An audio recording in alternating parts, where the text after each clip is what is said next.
That's as I was right through, okay, so you're going to squat Yeah, it. go. Make sure you get lower.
Evening, everybody.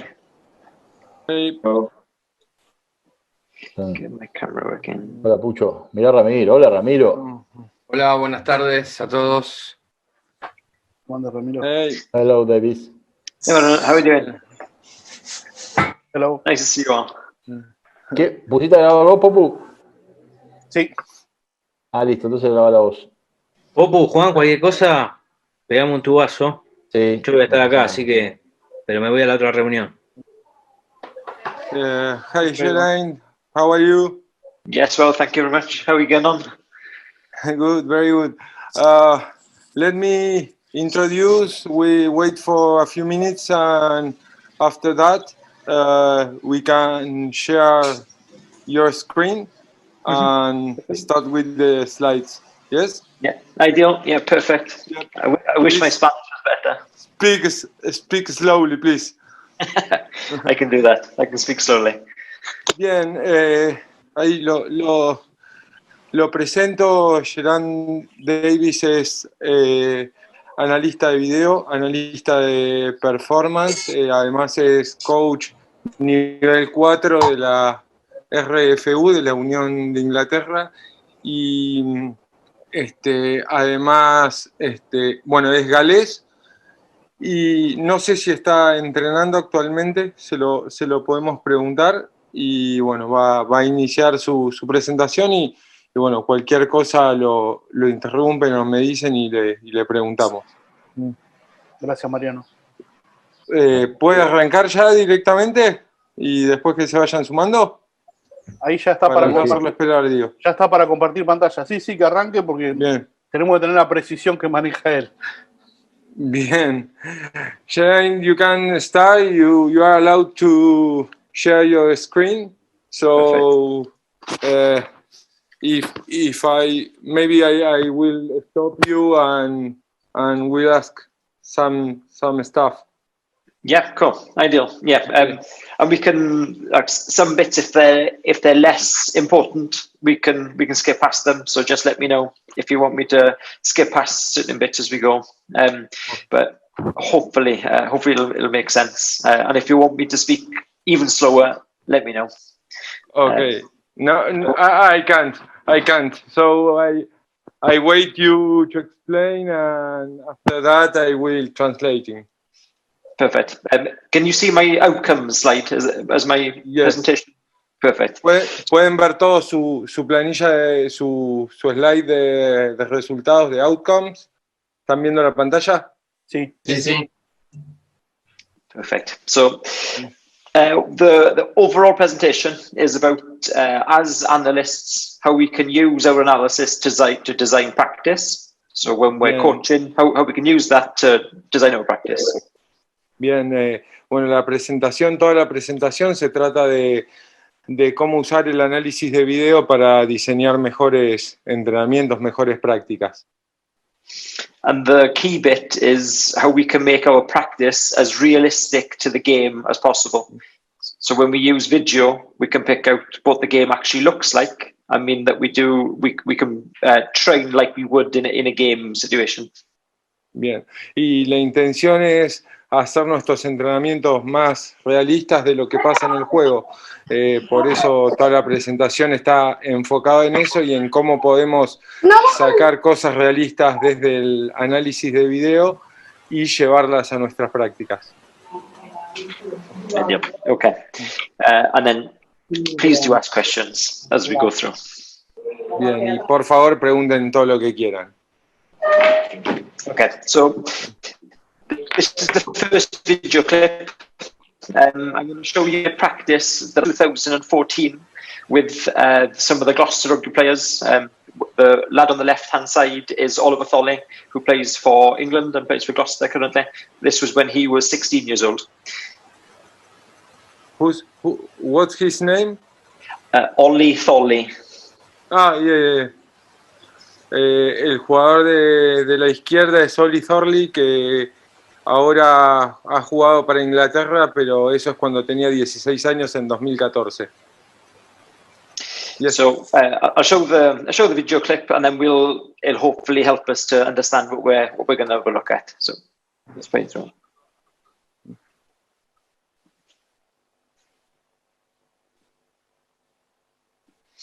Okay, I'll play that again.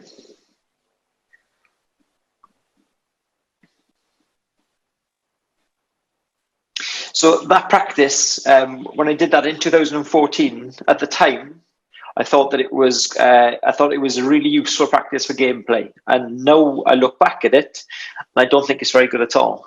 Bien.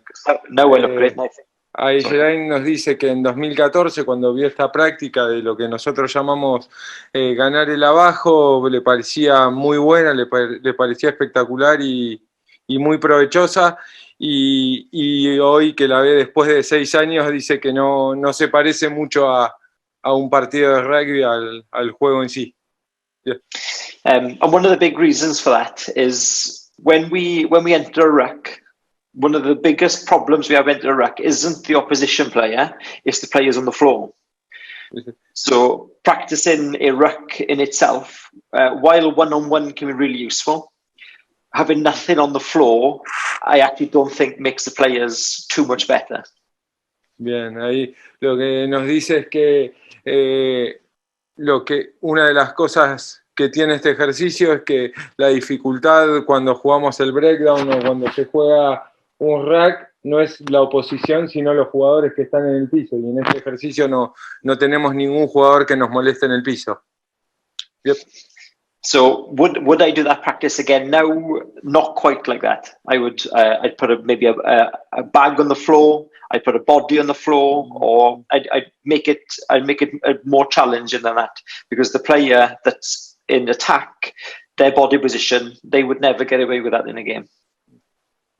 Y que si lo tuviera que hacer de vuelta, le pondría algún obstáculo como una bolsa de tackle, un escudo o un jugador en el piso, porque son las dificultades que se va a encontrar el jugador cuando tenga que hacerlo en la cancha. Perfect. So as analysts, and you're all analysts, you'll be familiar with this. So we have competition, gameplay. Generally, we then see post-match analysis. We then lead into practice. That then leads into post-practice analysis, and then we have a competition again. Bien. Good. Este es el ciclo de análisis donde nosotros tenemos la competencia, el partido, hacemos el análisis post partido, vamos a la práctica y volvemos a hacer el análisis para llevar todo eso al partido del próximo fin de semana. Now, the extra bit of information then is that for me, analysis doesn't quite work like that. Analysis works all of the time. So all the way through competition, we're constantly analysing and we're trying to look at how we can get improvements. You'll then do your post-match analysis. You'll then use that to inform your practice. We then analyse during practice as well. And to me, the practice analysis is maybe more important than match day analysis, because that's what leads on to your match day. Él dice que no funciona como un ciclo o que no siempre funciona así, sino que el análisis se hace todo el tiempo, y de todo lo que dijo, lo más importante que dice es que el análisis para él es más importante el de la práctica que el del día del partido. Mariano, ahí preguntó Terry qué es lo que analiza de la práctica.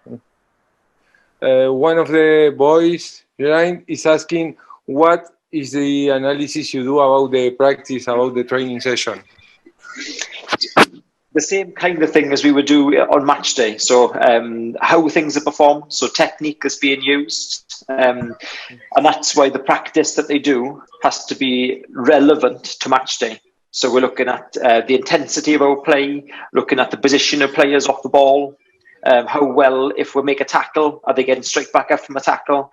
So just pretty much the same things that we would look at on match day. Sí, básicamente las cosas que son relevantes para el juego. Por ejemplo, cuánto tarda un jugador después de taclear en ponerse en posición, o aquellos jugadores que no están en posesión de pelota, qué están haciendo, y todas esas cosas que son relevantes para el juego las analizan en las prácticas. And do you show to your players? Do you show Yes. that? Yeah. So I'll film it on my phone. So I'll film the session in the practice. So we'll do a practice for a minute. I'll then give that video clip to the players and ask them to look at the video clip in practice and get them then to think during the practice. Yeah, you during show practice. your phone. Sí, durante la práctica filma con el teléfono. Cuando frenan un minuto le da el teléfono a los jugadores que lo miren y vuelven a practicar muchas veces. Yep. Yeah, I think. What do you use? Because some of the boys here are coaches, some of the boys are video analysts with different programs. Some of them use sport code, another use angles, and others use Longo Match, the open source version. But you use another program. Yeah, I've used sports code for the last 10 years. Yeah. I've used angles for, I've trialed angles in the last 6 months, and I like it. I think it's a nice program. But I've stopped using sports code about a month ago, and now I just use Course Logic, which is online. Y ahí le preguntaba qué software usa de análisis. Me dice que usó mucho tiempo Sport Code, hizo el trial, lo probó Angles por 6 meses más o menos, y ahora está usando Coach Logic, que es un software que se usa online. Okay. Cool. So we're going to have a look at a clip from Crusaders versus Chiefs. And what I want you to have a think about is, if this was in match play, what type of things would you pick out? And how would you work out whether what you're seeing is good or not? What, again, the first part of the question. So what's most important from what we're seeing? So what would you pick out from the clips? Okay. And then, yeah, how would we then determine whether it's successful or not? Bien, lo que me pregunta es que en el video veamos qué es lo relevante, qué es lo importante que sacamos del video y qué cosas llevarían al entrenamiento. Y en qué cosas creen que son exitosas y que no. Okay. Let's have a look.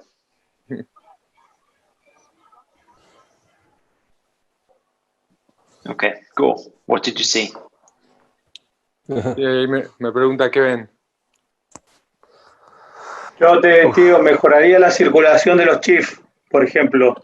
De los internos, poca la circulación a mi criterio. One of the guys, Pablo, is saying that he wants to improve how the Chiefs moves in defense, how their team How they fall, how they fall around their back. Yeah. Cool, thank you. Any other thoughts? ¿Algún otro? Yo a veces vi jugadores de más en los racks que podían haber resuelto con un solo jugador y había 2 en apoyo. Crusaders. Exacto. Ataque. Sí. Crusaders put more people on the racks than the ones they need, so they can solve it with less people and have more to play outside. Cool. Mucho. Sí, son exitosos en la conservación. Cool. So I would think if I asked 100 different people that question, they'd probably come up with 100 different things. Yeah. And one of the challenges with that, if as an analyst, if I've got to give feedback to my coaches in the game, I could spot something different, but I could spot so many different things. It can become really unhelpful. And as a coach, it would be even so. As a coach watching that game, if I try and look at everything, I'm probably not going to do a very good job, and I'm going to end up maybe spotting one thing or maybe looking at something that isn't relevant. So the point I would take from this is that as analysts or as coaches, we've got to be pretty focused with what we're looking at. And we've got to have an idea as what we're looking for. Y me dice que probablemente si le pregunta a 100 personas qué están viendo, me van a decir 100 cosas diferentes, porque hay un montón de cosas.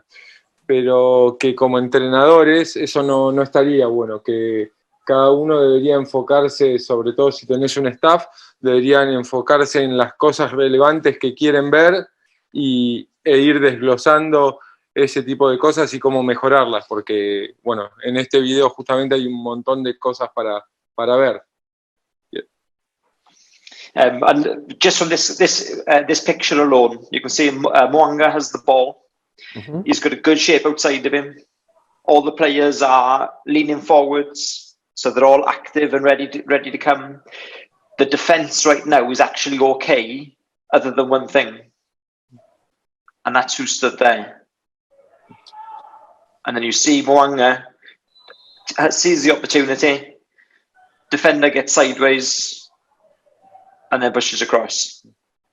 So in terms of sorry, go on.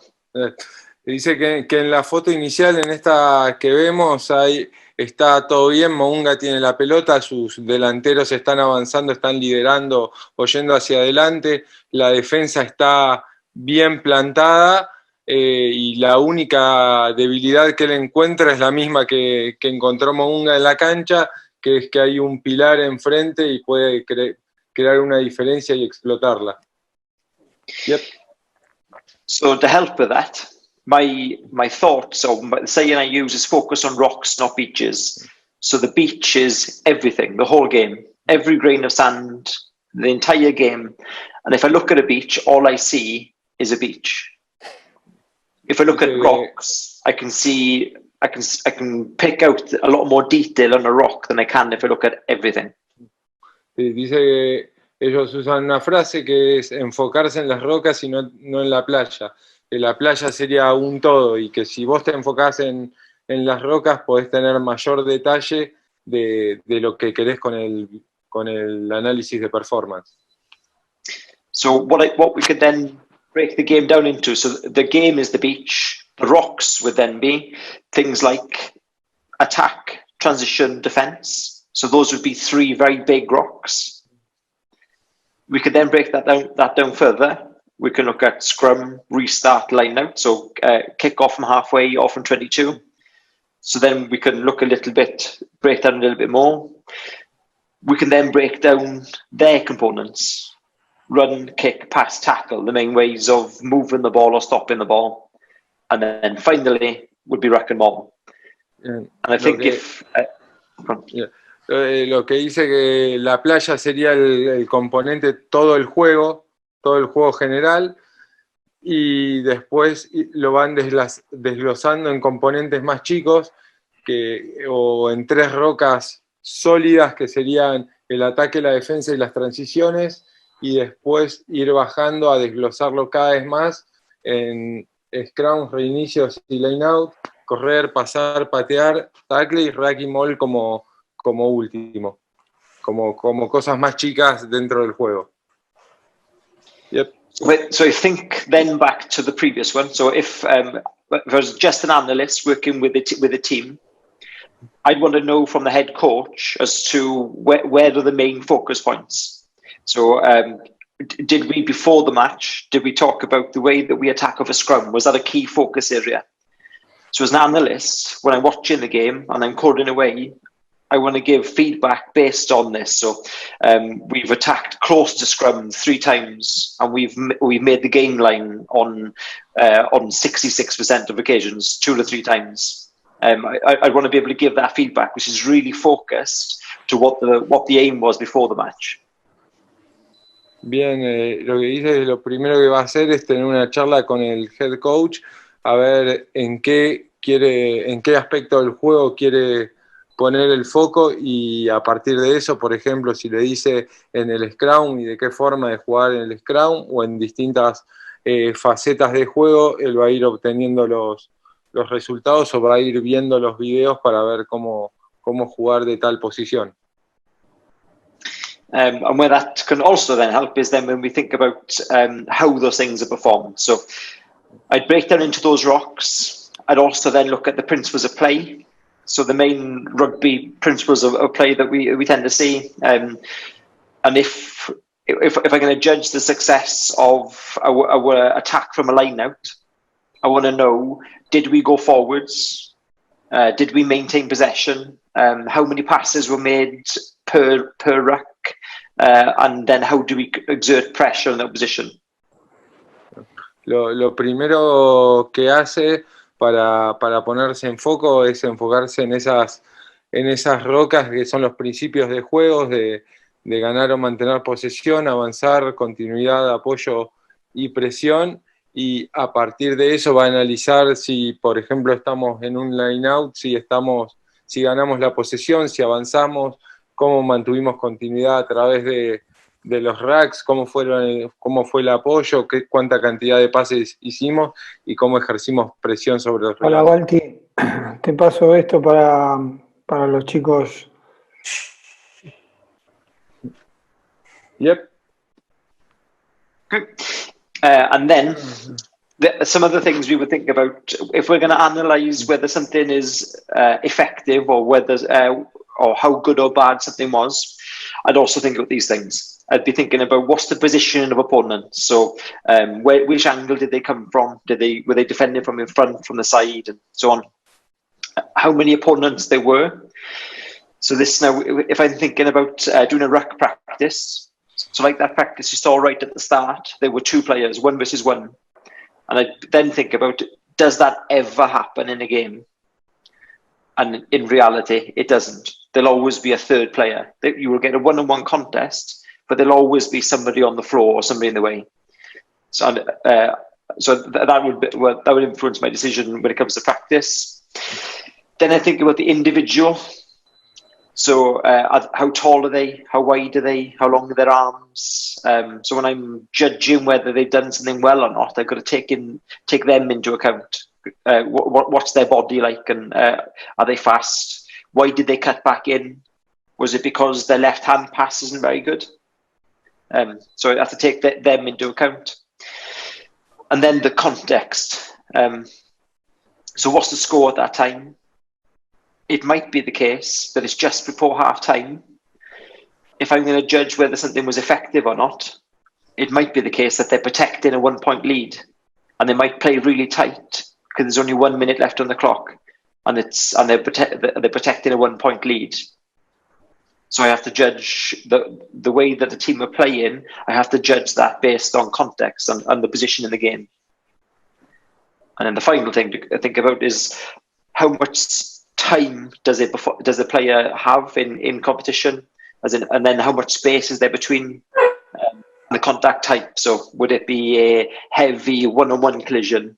Would it be a 2 versus 2 double tackle type of situation? You probably best translate those bits so far. Bien. Y entonces lo que dice es que también, además de los principios del juego, lo que tiene en cuenta es el entorno, las situaciones o la influencia que eso puede ejercer en el juego. Entonces, ver la posición de los oponentes, cómo defienden, de qué forma van a defender, el número, no siempre en los entrenamientos, por ejemplo, volviendo al ejemplo del breakdown, entrenamos 1 contra 1, 2 contra 1, pero no es algo que sucede a menudo en la cancha. Seguramente en la cancha vamos a tener o 2 contra 2, o hay un tercero que viene a pescar o a molestar. Otra cosa que son las características individuales de los jugadores, si hay un pesado contra uno más rápido, o qué tipo de golpe van a tener, o si es más lento, bueno, de esas características individuales de los jugadores, y después para insertar en las prácticas y llevarlo al juego,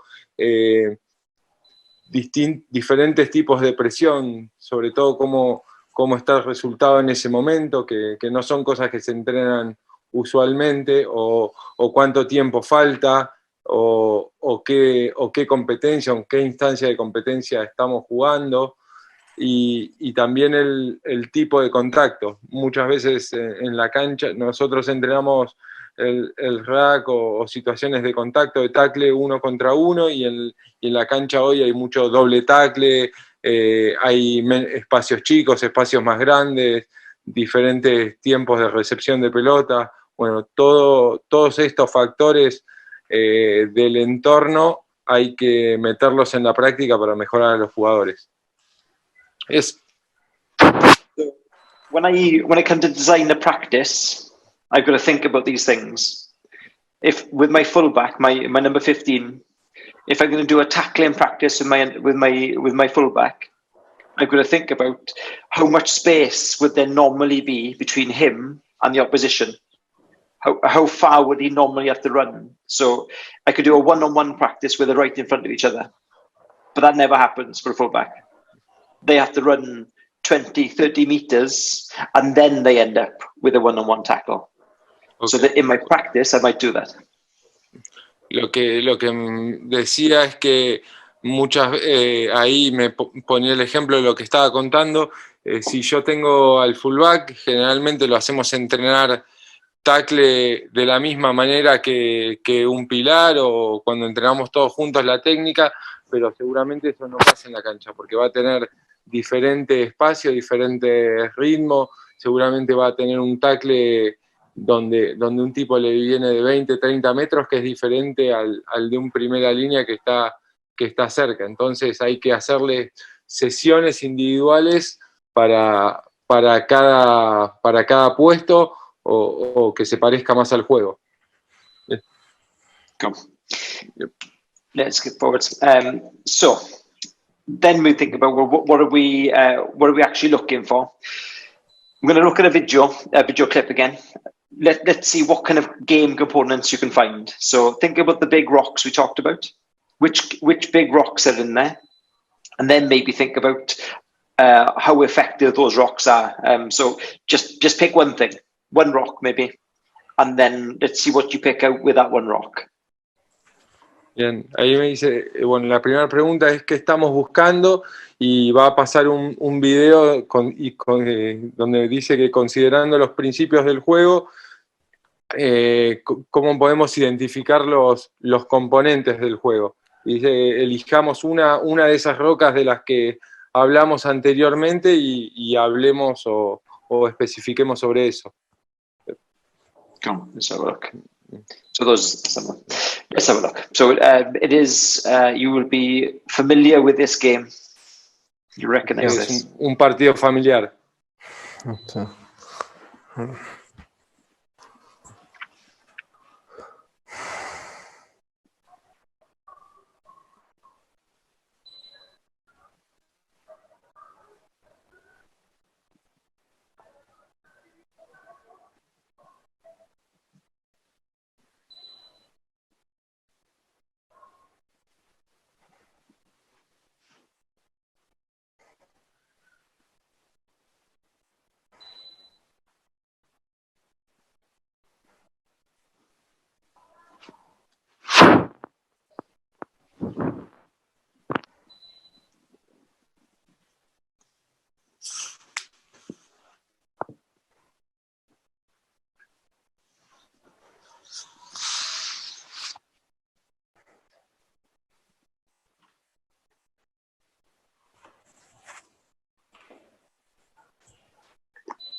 Okay, so just before you share some of your thoughts on what you've seen, my focus when I was watching that, first of all, was Argentina's defence.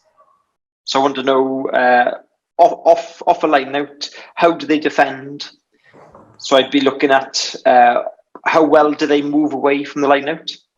So you can see Montoya getting away from the line out. So he was being held by Kane initially, and then he got away. And then I'd be thinking about this tackle, and I want to thinking about feet position, feet in behind, shoulders forwards, upper body aiming for the ball so you can't offload. What things you seeing, guys? What have you seen? Antes de pasar a lo que pensamos nosotros, dice que él cuando vio este video se enfocó en la defensa argentina y cómo se movían. Entonces vio en la imagen anterior, por ejemplo, que Montoya cómo zafa, cómo se deshace de Sam Cane, que lo estaba agarrando como para hacer un bloqueo. Y entonces eso le permite llegar más rápido, y después habla del tackle, creo que es Matera, que es dominante, que tiene los hombros hacia adelante, que hace que la velocidad de reposición... Es Bruni. Bruni. Que la velocidad de reposición sea más rápida, y bueno, eso era en lo que se estaba enfocando él, cómo defendían los Pumas. What things you seeing, guys? Share some of your thoughts.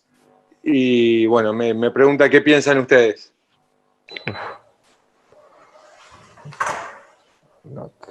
De la defensa, viendo el lado de los Pumas, creo que siempre le ganó la carrera a la línea de ventaja, y el hecho de tomar la pelota arriba y demorar la salida me parece que fue clave en ese partido. De hecho, de ese partido yo analicé los racks solamente, y si no recuerdo mal los números, creo que el 54% de los racks que tuvieron los All Blacks fueron lentos, cosa que jamás lo había visto. Pero me parece que parte de todo ese tackle arriba, de esa demora en disponer la pelota y no poder jugar offload, hace que los Pumas tengan el tiempo que necesitan para reacomodarse. Incluso en esa jugada, Montoya intentan bloquearlo sobre unas 15 y termina pescando en las 15 opuestas, porque tiene tiempo para poder circular hasta las otras 15.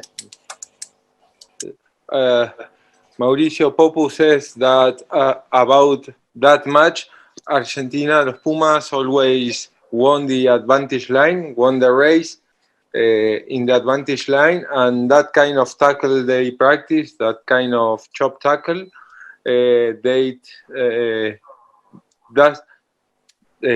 do that all the defense can reload faster. And he analyzed the breakdown, the racks in New Zealand, and 54% of the racks were slow. And in particular, in that move, Montoya, who was in the 15 meters of one side of the left side of the field, he shackled he stole the ball, he stole the ball in the others 15 meters, so that kind of tackle allowed the Pumas to stay on the breakdown before than the All Blacks. Yeah, cool. Now, where this becomes important for me is if we think about practice, is if I'm going to coach the New Zealand, the All Blacks attack now, I'd be think about that slide I showed you, where I talked about the numbers, the amount of space, the amount of time. So if I was going to do a practice, how many players would I need right now? I would need 1, 2, 3, 4, 5, 6, 7, 8, potentially 8 attackers against 1, 2, 3, 4, 5, 6, 7, 8 defenders. So I could play a game or do a practice that was 8 versus 8, ball played from a ruck, and they play 2 or 3 phases, and it's a battle to see who can win the game line. Ok. Dice, si tuviera que entrenar hoy el ataque de los All Blacks para hacerlo realista y que se parezca al juego, usaría 8 jugadores en ataque y 8 en defensa, saliendo o empezando el juego desde un rack, y ver quién puede ganar esas pequeñas batallas. Yep. And then the layer beyond that is then I can think about the going deeper into every part. So what we've just looked at there is the tactical bit, the big picture. Now we can look at the deeper part, and every one of those rocks has its own little bits. So that big beach is now being broken down a bit. We've got the big rock, maybe a pass, and I can break that that pass down then into its own parts. And that really helps me to think about the way that a skill is performed, and helps me to analyze whether it's good or not, and then look at how I would improve it in practice. Bien. Ahí lo que dice es cómo llevar de esa playa, de ese juego que veíamos, a las pequeñas rocas que contaba antes. Entonces, llevar al foco técnico, al ejercicio más profundo, y cómo cada destreza tiene lo que nosotros llamamos factores claves o sus propios componentes, y que cada destreza existe en un contexto de un todo, del juego en general. Entonces, él lo que va a mostrar ahora es cómo ir llevando a ese detalle técnico para mejorar esa parte del análisis de video y llevarlo al entrenamiento. And this is an example of what that could look like. Don't ask me to translate that, please. No, no me pida que traduzca todo. No, I wouldn't ask that. This is an example of those rocks. So catch, pass, run, those are rocks. This is an example of then breaking that down into smaller pieces. And this is what I use with my coaches, so that we're all looking for the same kind of things.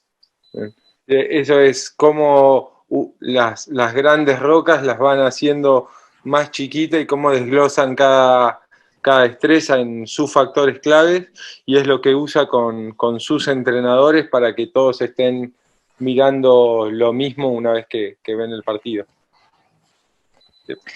And that then, as both an analyst and a coach, for me, is essential. Because if I'm going to design a practice, and my players are going to perform within that, I've got to know what good looks like. What am I? How do I know whether what they're doing is successful or not? It'll be partly outcome based. So, does the ball, if I'm looking at passing, does the ball get from my hands to my teammates' hands? But there's also a process, and how did the ball fly through the air? Did they get there quickly? Was the ball the easiest way possible to catch? Bien, lo que me cuenta es, bueno, un poco usan esto para lo que decíamos de que todos están hablando el mismo idioma. Entonces, si hablamos del pase, o de cómo mejorar el pase o el vuelo de la pelota, o qué estamos haciendo, todos tienen una guía, lo mismo que hablábamos nosotros del aprender a enseñar, o de los factores claves donde se puede, todos están hablando el mismo idioma, y no que cada uno tenga su propia opinión de cómo es. So what does that look like? Well, this is an example. So this is Aaron Smith's pass. This was a video that I made for Aaron Smith, and I shared it with only him. It hasn't been shared elsewhere. And it looks at the different parts of his pass.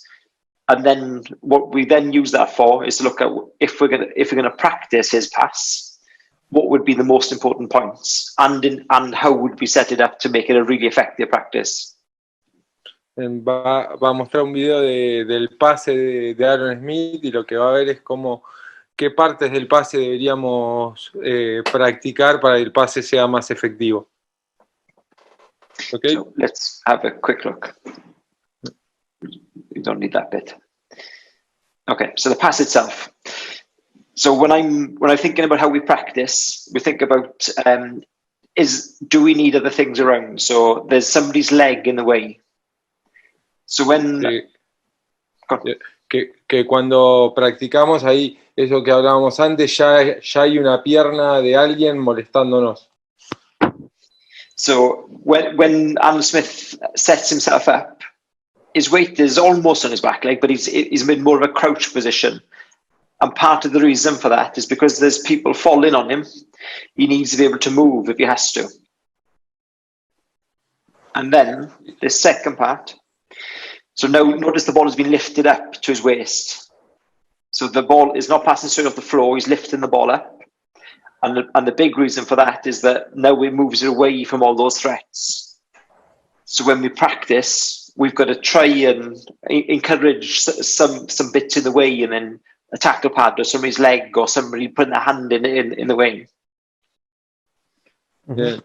Una de las cosas en las que hace énfasis es que siempre se practica el pase del 9 desde el piso y como ven acá, Aaron Smith levanta la pelota, pasa en lo que se llamaría en 2 tiempos, pero lo hace porque justamente están todas esas piernas molestando, entonces tiene que pasar de una manera diferente para que el pase sea efectivo.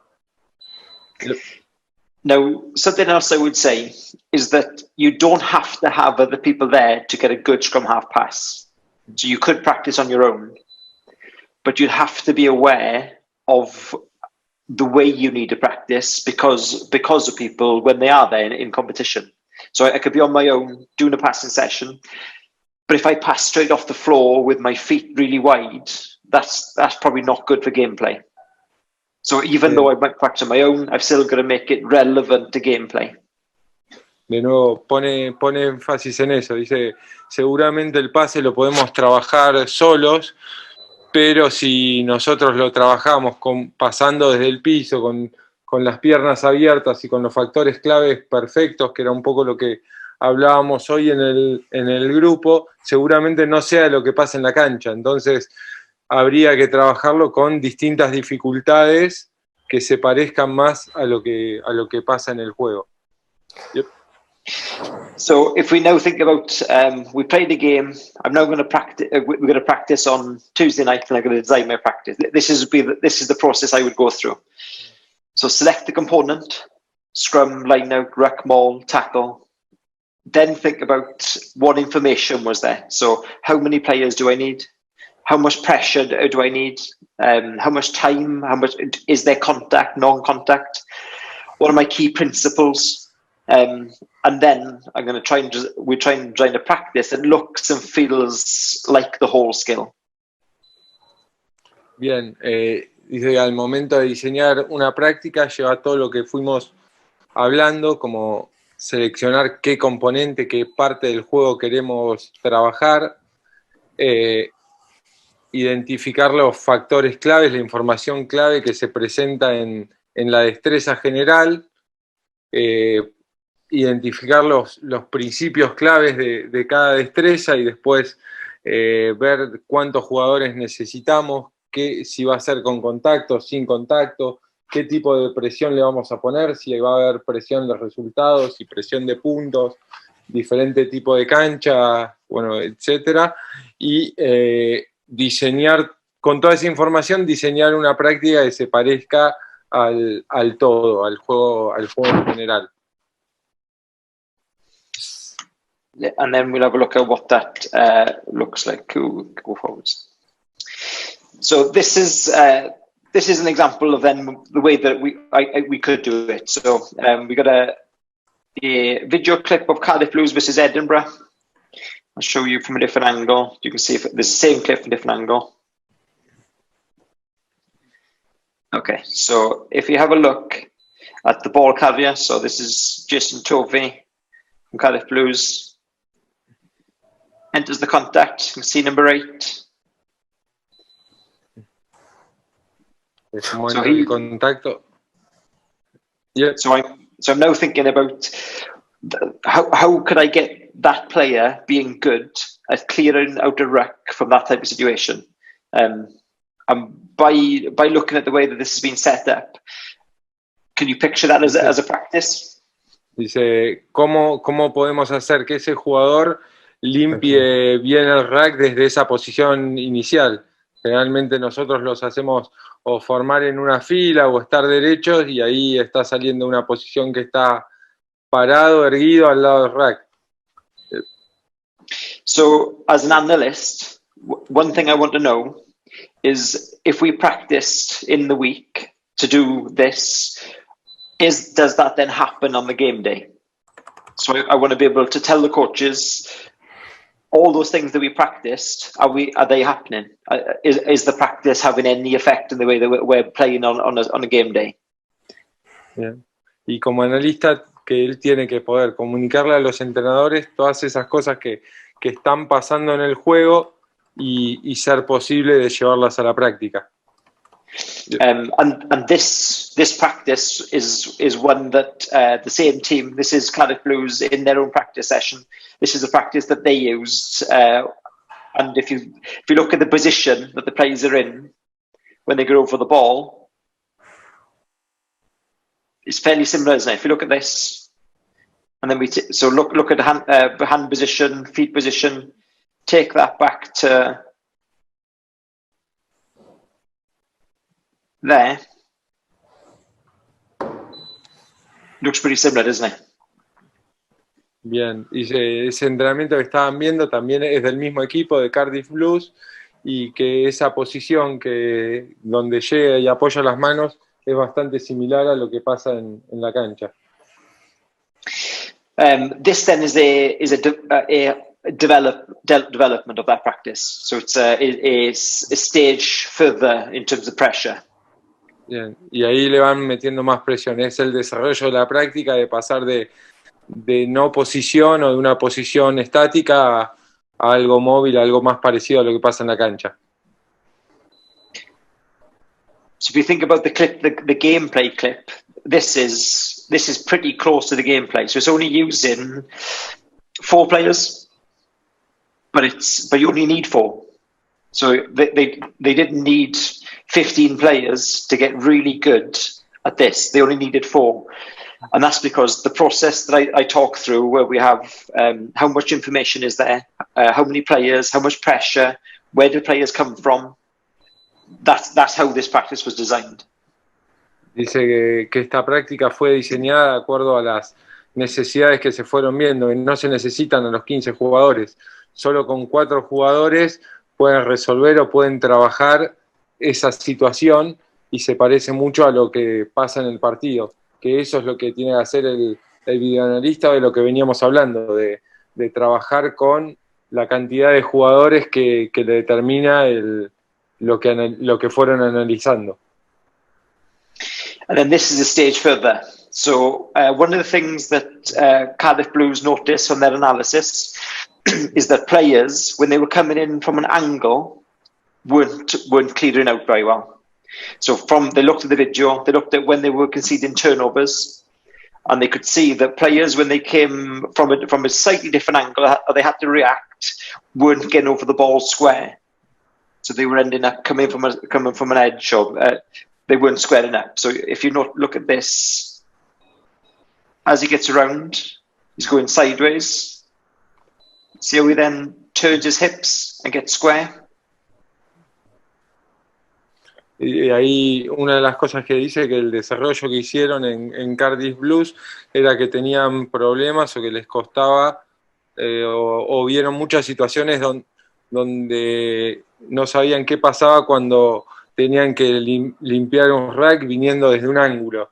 Entonces desarrollaron ese tipo de ejercicios para llegar con las caderas encuadradas una vez que llegaban de una mala posición, y no siempre lo que se trabaja de salir de una posición perfecta directamente a limpiar, que muchas veces al rack llegás como podés o desde donde estás.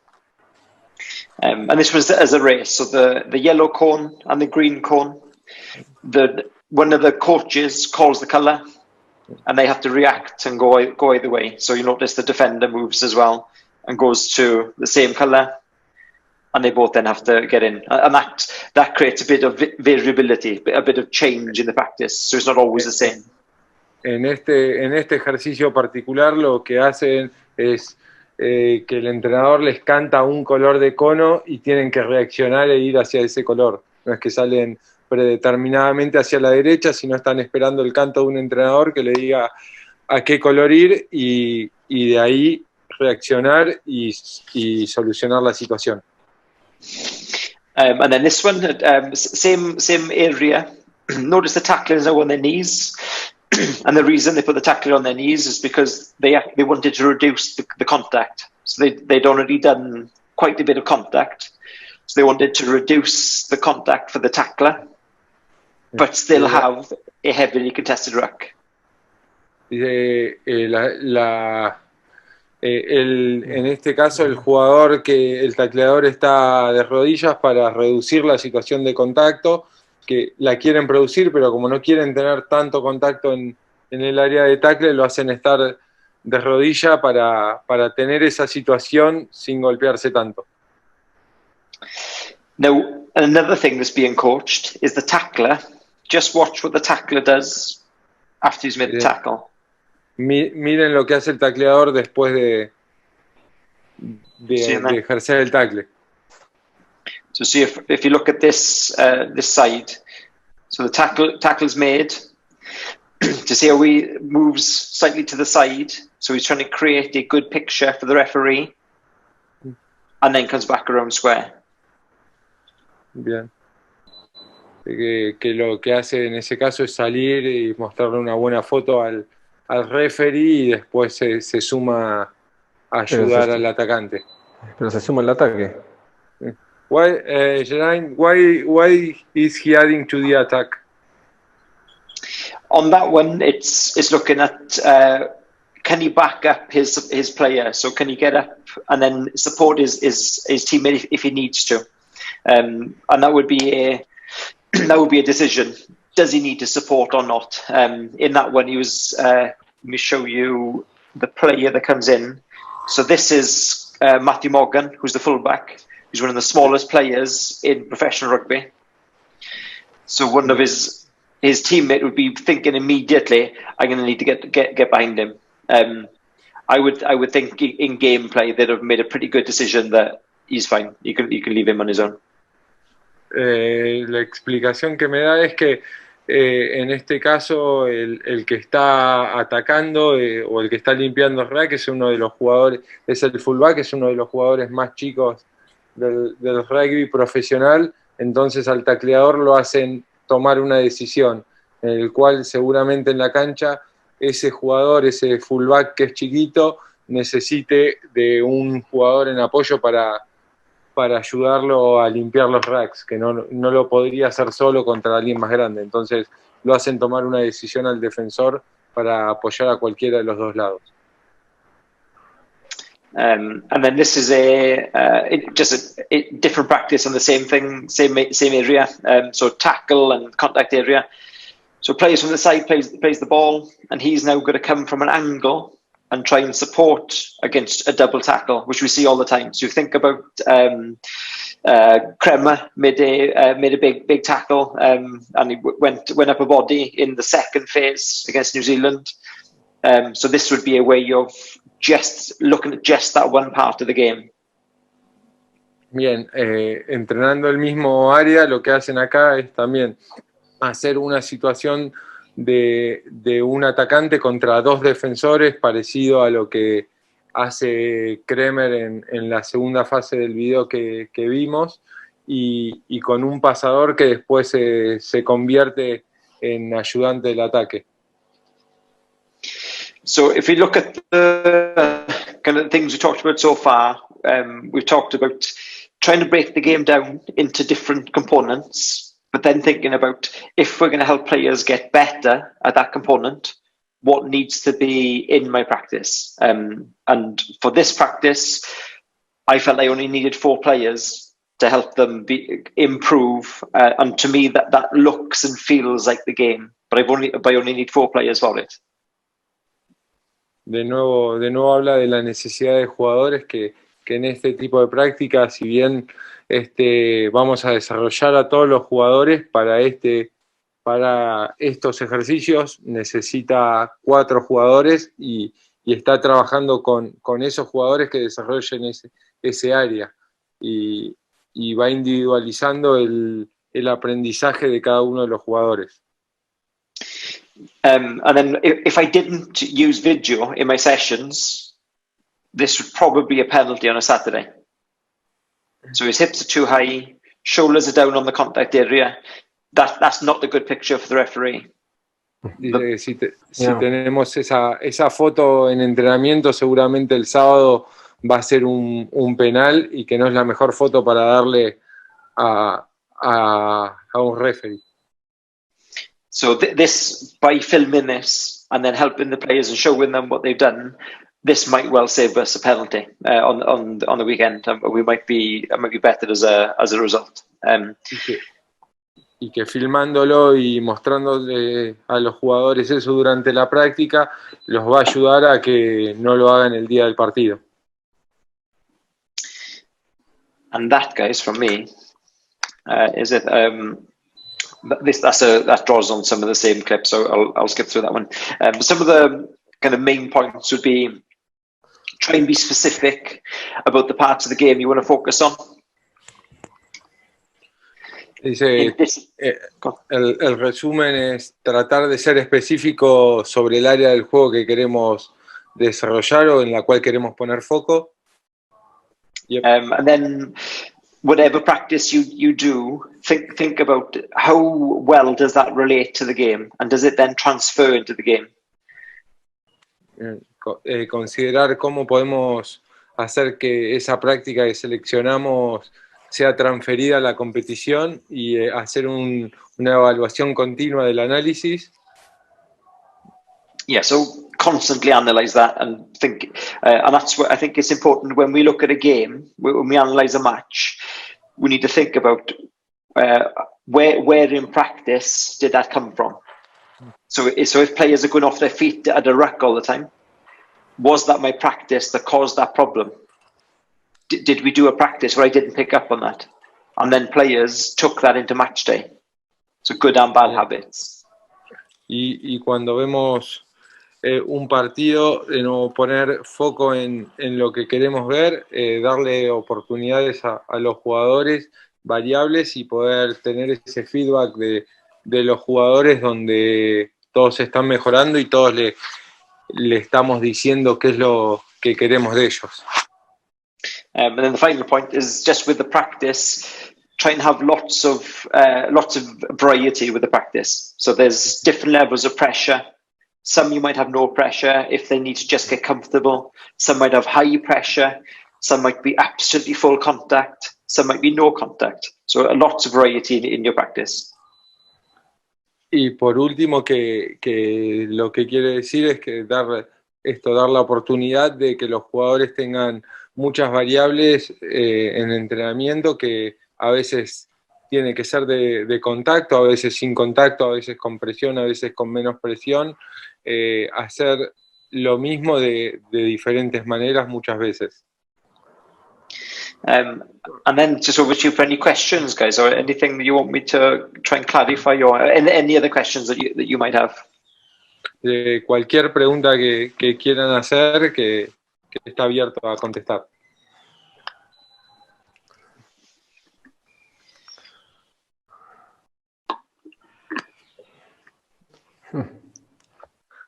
Bien, yo le hago una cosa, presentación de informes a los entrenadores. Si bien vos evaluaste acá que hay que, como las necesidades que tenés que entrenar, esa evaluación tuya basada en los videos, pero también puede haber una evaluación estadística que le puede pasar a los entrenadores. Si la haces o simplemente se hacen en una reunión de con todo el grupo de entrenadores. Geraint, Pablo is asking, how do you present the information to the head coach or to the coaches if you have usual meetings, or if you do the stats and present stats information to the coaches, or just videos and visual information? I tend to use mostly video, so but I use the stats to help with choosing the right video. So the stats might show that we dominated territory, we dominated possession, but our game line success was very low. I might show them the numbers, but I would prefer to select some video clips and show the video clips that demonstrate that point. Bien. Pablo ahí me dice que él prefiere la parte de video, que si hay que hacer estadísticas, las hace y las tiene, pero que las estadísticas le dan un montón de números de posesión, de tiempo y todo, pero por ahí te dan un montón de cosas y no te dicen cuántas veces ganaste la línea de ventaja, o ese tipo de cosas que él prefiere mostrarlas a través de videos.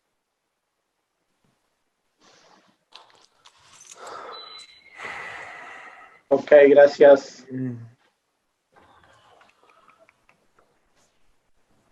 ¿Alguno que se anime en inglés, muchachos? Así descansa un poco. No, que el que pregunte en inglés va a traducir la pregunta también vos, Pucho. La puta. Juancito, ¿le arruinamos los tímpanos? Dale, dale, Juan. No, yo no Dale, me animo en Juan. inglés todavía. No. ¿Cómo? Dale, si están yendo ahí en Rosario. Inglés americano, Juan. ¿Querés que hacemos la tuya? Are you feeling comfortable, mate? Are you enjoying the meeting? Very much so. Very much so. Okay, yeah. These Argentinians are little fuck. They don't encouraged to ask a question in English, because in Rosario, you know Rosario? Say again, sorry. You know Rosario City in Argentina? Yes, yeah. Yeah, well, it's the best cat beef in the world. Without doubt. It's a local show. It's a local show. Mirá, Nacha, que no estoy solo. Los come gatos. Mirá que no soy el único rosarino de la reunión. Okay. Hay varios.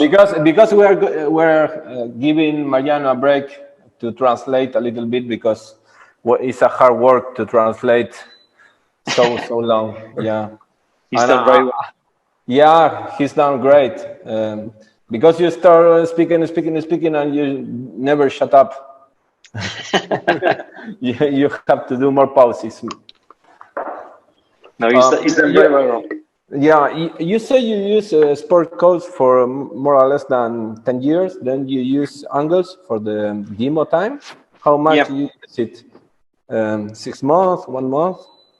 Yeah, I used angles for about 6 months. Okay, and now you're using Coach Logic. I saw it in the Instagram, and I don't know it's online, how it works. It's really nice. Yeah, it's really good, but it is online, and that is a bit of a pain. Okay. I would my favorite is Sports Code. Okay. 100%. Okay. Wait a minute. I will translate for the guys. Le pregunté por los software que usaba. Si usaba Sport Code y si usó Angles y ahora el Coach Logic. Y me dice, bueno, que usó el Sport Code, que el favorito de él es Sport Code. Sé que Ramiro debe estar con el puño apretado. Así que, y bueno, me dice que este Coach Logic lo usa online, que esa es la dificultad más grande que tiene porque, bueno, tiene que estar conectado a la red. You struggle with the connection when you use Coach Logic. It's really difficult to use when you are on practice and stuff like that. Yeah, it's you have to be on the internet for it to work, and you also have to upload your videos. So with Sports Code, you download your video, put it in the program, job done. Because you have to upload the video after having downloaded it, it's a pain. It's a real. It takes a long time. Okay, you have to download, work it out, and then you upload again, and then you share it through the web like Huddle and stuff like that. Okay. Buenas tardes. Tiene que bajar el video, subir el video y bueno, y con eso reniega bastante. Hola Pablo, dale. ¿Qué tal? Pablo, ¿Puedo hacer una pregunta? Pablo habla en inglés, listo, nos callamos todos. Pablo, jugó bastante rato, aparte lo vi en el auto, digo, se la va a poner. Voy atrás, iba mi mujer manejando. Bueno, hago una pregunta. Hi, Geraint, a pleasure. Thank you for your time. No pleasure. When you speak about variety of the training, you know, international level, there's not much time to training sometimes. So the player to find out the next is every week you change the training. Sometimes it's difficult. How you manage that? And one more question: how you split the time between structure and unstructured play during the week and during the month? If you plan, I translate to the guys and then you can answer me, please. Yeah. Cool. Le pregunté cuando habla de variar mucho el entrenamiento, digo que a veces en el rugby internacional es muy difícil, hay poco tiempo, y si vos le vas cambiando siempre el entrenamiento al equipo, es difícil que entiendan los ejercicios. Y después le pregunté cuánto tiempo le dedica al juego estructurado y desestructurado durante los entrenamientos. So the less time, the more stable practice has got to be. With players that I don't have much time with, we use exactly the same selection of activities in each week. So if I'm working with a team of 6 weeks, we will work through maybe 6 or 7 of the same practices, and they'll know what they are before we start the camp. Right. Dice que cuanto menos tiempo tenés, más parecidas tienen que ser los entrenamientos, y entonces vos tenés que hacer como que siempre son estructuradas, y los jugadores antes de empezar ya tienen que saber qué van a hacer para aprovechar el tiempo. And then within those practices, we'll then move up and down kind of how fast they are, or how intense they are, how much contact. But the practice itself would remain, the rules would be the same. So if we played a game, the rules would be the same. Y bueno, durante esas prácticas lo que puedes variar es la intensidad, la velocidad, el contacto, pero las prácticas van a ser más o menos lo mismo. And then structured, unstructured, that's a... Here I have a meeting with Eddie Jones and talk about that a lot, about more than 50% of training doing unstructured than structured match training. What's your thought about that? My opinion on structured, unstructured is I don't think it works like that. I think that all play is structured to some extent. Transition from ruck, turnover at line out, a first phase strike play, they're all structured in some way. Yeah, yes, I agree with that. So when we practice what the most common shapes are. So we look at our shape of 9, shape of 10, and we'll do that every session without fail. Because if we turn the ball over from ruck, then we're probably going to fall into a similar kind of shape in attack. If we're defending from a line out and we gain possession, we're going to find that shape within 2 or 3 phases. So that shape is in attack and defense. That the way we defend, the way we attack, that happens more than anything, whether it's transition or first phase. So that we practice most. ¿Entendieron o hay que traducir? Entendieron. Traducí. Metele porque estamos al horno. No, decía que el juego... Sí, bueno, no, metele vos, Pablo. No, dale. No, decía que no está de acuerdo tanto en eso de estructurado, desestructurado, sino ver qué parte del juego él analiza. Si jugás mucho a partir del 9 y por ahí perdés la pelota y cómo quedas parado, la transición esa, si la perdés en Canal 3, todo eso, analizar la cantidad de fases. Y bueno, lo que pasa es que hay que ponerse de acuerdo qué es estructurado, desestructurado, porque uno piensa estructurado es el line, y también jugar con 3-3-2-2-1, eso no es, y bueno, entonces, pero bueno, él habla de eso.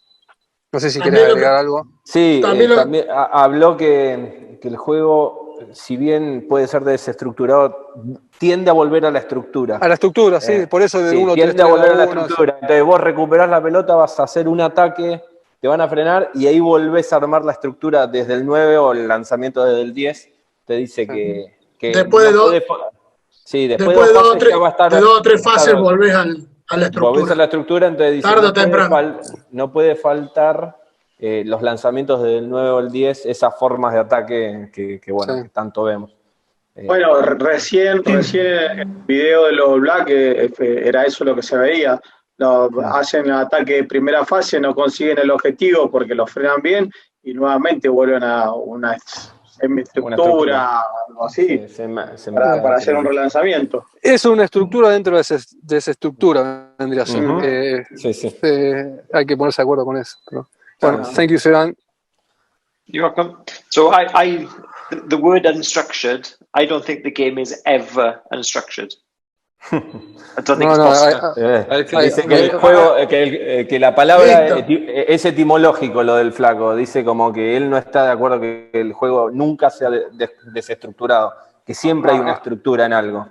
About that, there are a lot of coaches talking about what is your structure when you turn over the ball.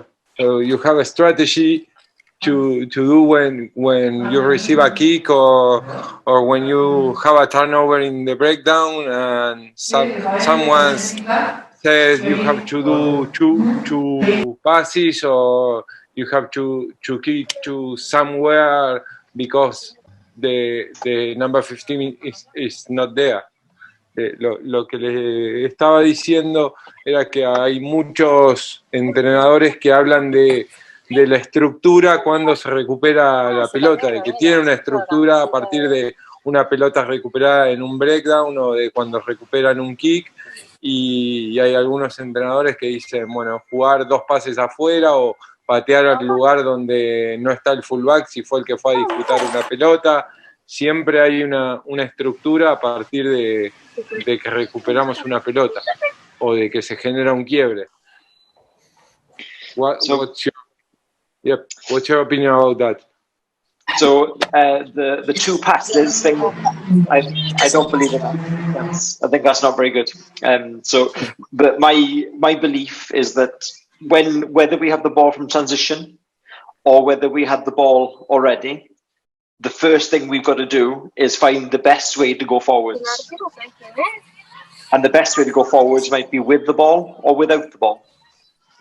So it could be, you turn the ball over from a ruck. I'd want the player that turns the ball over or the players around the ball to make a real quick decision to get the ball as quickly to space as possible. That might be running forwards and taking contact 10 meters ahead of you. That might be shifting the ball quickly. That might be kicking the ball through. Moving the ball to space from transition for me is absolutely essential within one phase, because transition only really counts for one phase. So quickly get the ball as far forwards or as much space as we can in one single phase, ideally with the ball. Ideally, we would maintain possession from transition. Y lo que explica es que para él no le gusta la idea de tener, de una vez que recuperada la pelota, tener 2 pases afuera, sino lo que se necesita es llevar la pelota lo más adelante posible o avanzar, como dice al principio del juego, avanzar lo máximo posible una vez que la recuperamos. Y eso lo tiene que hacer tanto el jugador con posesión como los jugadores que no tienen la pelota, dándole información o tomando decisiones lo más rápido posible y de la manera que sea, poder llevar la pelota lo más adelante posible, ya sea a través de jugar, de pasar o de patear y ejercer presión. En la transición, dice Marian, va a ser solamente una fase, ¿no? El paso de esa transición... En lo posible, jugar la menor cantidad de fases que te deja el rival o que vos seas capaz. Mariano, ¿le podés preguntar en qué equipo está y si está cumpliendo las 2 funciones, la de entrenador y la de analista? ¿Cuánto cobra? No, tanto no. Mauricio wants to know if you are coaching any team at the moment and if you are doing both things, if you are analyzing and coaching a team. Yes, so I coach at a club called Nuneaton Rugby Club, which is in the Midlands, near Leicester. Near Leicester? Yeah, near Leicester. Can you write the name of the club in the chat? Yeah. Ahí va a escribir el nombre del club en el que está entrenando en el chat. That's my current, cerca de Leicester. Yep. That's my current club. Así le damos la cana. I'm a... Sorry, go on. No, if you are analyzing for that club or for any other place. No, I coach and analyze for that club, so I do both. I'm the head coach and the analyst for the club. Hace las dos cosas, es head coach y analiza para ese club. Are you paid or it's community rugby? No, that's paid. Sí, dice cobra. No le voy a preguntar. I'm not asking how much, but it's the IRS. But no, the IRS is in the United States. I don't know in the UK who it is. Very similar. It's the tax collector. It's the tax collector. Take care. If you're doing just that with that club only, that's a good salary for sure. Yeah, analysis for that club, you won't get paid if just as the analyst for the club. Like analysts in the UK, in the professional clubs, they don't get paid very well, really. The top analyst, the head analyst, will do okay, but most of the analysts are interns. A lot of analysts at professional clubs don't get paid. Okay. Sí, que no pagan mucho para los analistas, que la mayoría de los analistas son pasantes, o sea, becarios, ¿viste? Estudiantes. But no sometimes the analysts are coach as well in some clubs. When I was to Munster 2017, I went and was Rassi Erasmus there, and they have one analyst for defense and one for attack, but they also do sometimes the meeting, they run the meeting, they analyze as well. Yeah. I know. Is a new trend in the UK, or there are not many teams with that? Yeah, I think Rob Baxter at Exeter. He's the head analyst. He does more analysis than the actual analysts. I read about that. He do 10 hours review about the game. Yeah. Yeah. Then Joe Larkin at Clermont Auvergne. He's the head analyst, but he also is the academy coach, and does a lot of the kind of the skills coaching. All right. So that links in nicely. And then the guys at the Scarlets, the coaches are very involved with the analysis. So there's probably more of that now than we used to see, but we still get a lot of analysts who they're not really analysts. They're just guys who code matches. In Argentina, each coach of each part, you see defense, attack, they do their own analysis. And then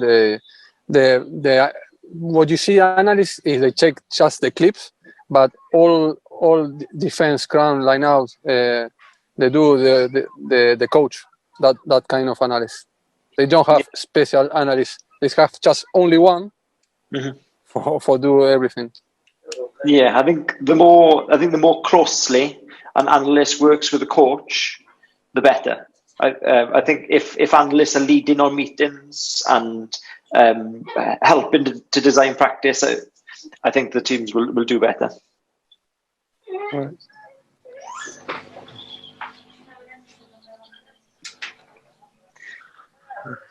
Any other questions, guys? Before? Right.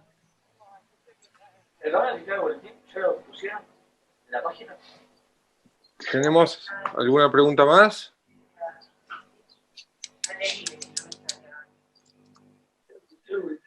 Yo agradecerle nada más, Mariano, la predisposición y obviamente a vos ni hablar. La verdad que buenísimo. Well, Geraint, here the boys want to thank you for your time and your presentation. It was very useful and was good to know that our people in other places doing the same for the love of the game and want to improve the game, and good love, boys. Good love to keep in contact with you. Maybe in Twitter, on social networks. So I will give them your address and the same for you. You feel free to ask. I told them that one of the motives we can have the contact is to share the cameras and the information you upload to Twitter. Ahí le decía que estaba agradecido por el tiempo, porque somos un grupo que al igual que él le gusta mejorar y compartir el deporte, que el contacto se hizo a través mío, pero gracias a las cosas que sube Popu y a compartir con él el análisis de las 4 cámaras para que pueda mejorar sus videos que sube a Twitter y darle mejor contexto y mejor visión. Así que, bueno, le agradecí en nombre de todos el tiempo y las ganas de compartir. Muchas gracias. Muchas gracias. Thank you. Thank you. Thanks. Gracias, Mariano. Gracias, Pucho, por el contacto. Muchas gracias, muchachos. Thank you, Geraint. Muchas gracias. Davies. Muchas Thank gracias. you very much.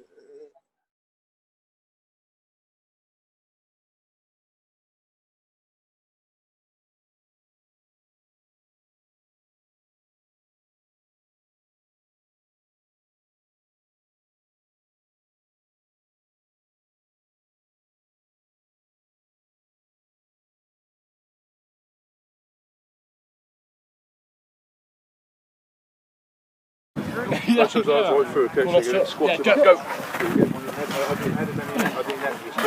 Make sure you get lower.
Orange.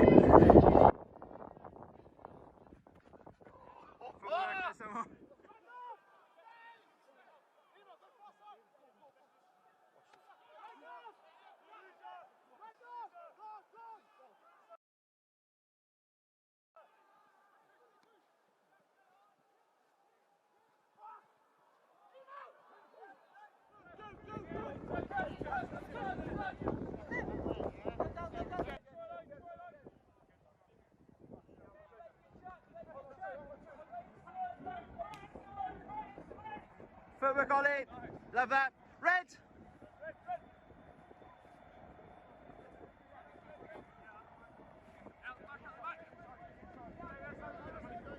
Right, shut down defence.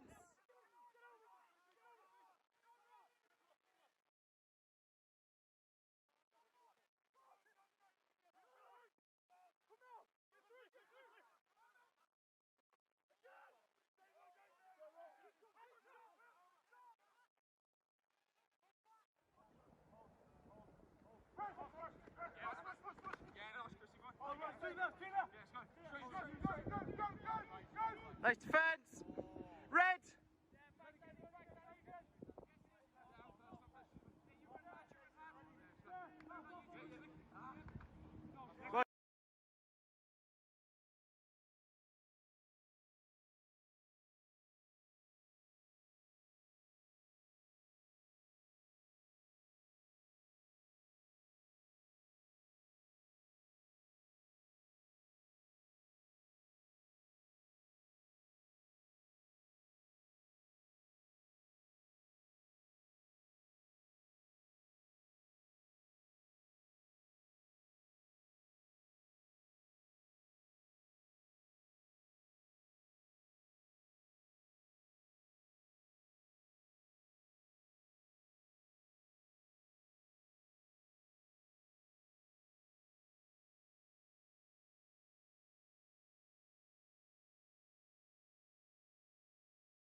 That's as I was right through, okay, so you squat it. Go. Make sure you get lower.